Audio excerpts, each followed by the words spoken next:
do some shopping today at the Food Line at Gateway West Shopping Center, and discovered that they didn't have any access aisles, which brings you to this challenge here of trying to come out.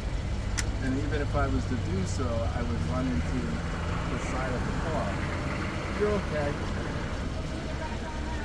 No, actually, you're good. I'm just trying to show that they didn't do the right job when they striped these out. You're perfectly parked. So thank you so much. This lady's now going to pull out. Now you can pull out. Thank you. In order for me to get in, this nice lady was willing to pull out to let her husband in. But as you can see, there's literally no access aisles throughout this entire parking lot. So even though they are a little wider spots, in order for me now to get in, somebody had to actually let me out. So, this is not just a matter of discrimination against me, it's also a matter of, I don't get to go shopping because of situations like this. And the worst part about it is, had I gone into the shopping center or into to get my groceries and come out and somebody was parked here, I would never be able to get into my vehicle to be able to get away from the shopping center until somebody came out. Now this was a good situation because the lady was very nice, but sometimes you got the illegal parker who park here and you can get into a confrontation with somebody who may not be that friendly. And in this day and age, you just can't take that chance for a confrontation. So these are the challenges, and this is not a matter of challenge. This is a matter of what the law requires. The law requires at minimum an 8-foot parking spot with an access aisle of 5 feet. The parking spot can be as much as 11 feet with a 5-foot access aisle. Or in a case for van accessible, or you can have an 8-foot parking spot with an 8-foot access aisle. Here you have none of that. You have throughout this entire shopping center, which was built after the 2000s, that has no access aisle whatsoever.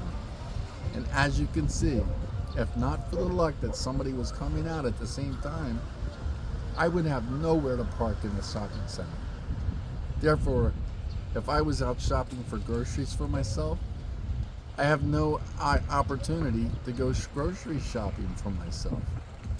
Or if you look around, as we look around the parking lot, there's a pharmacy, there's restaurants, there's any number of locations that somebody who is a person who's a wheelchair user or a person with a disability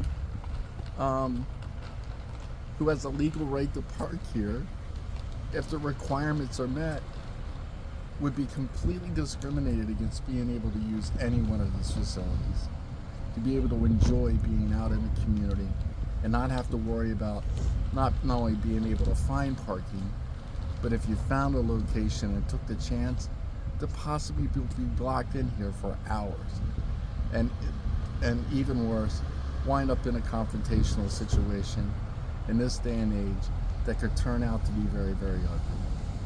So these are the type of challenges that we have for shopping centers, for accessible parking across the state.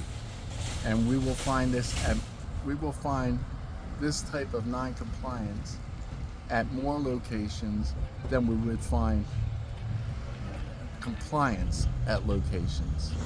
So these are the concerns that we have when it comes to ensuring that we have accessible parking, that we had an inspector out here during the permitting process that ultimately could ensure, before there was an occupancy permit provided, that could ensure that everybody has the right, that they have met local, state, and federal laws.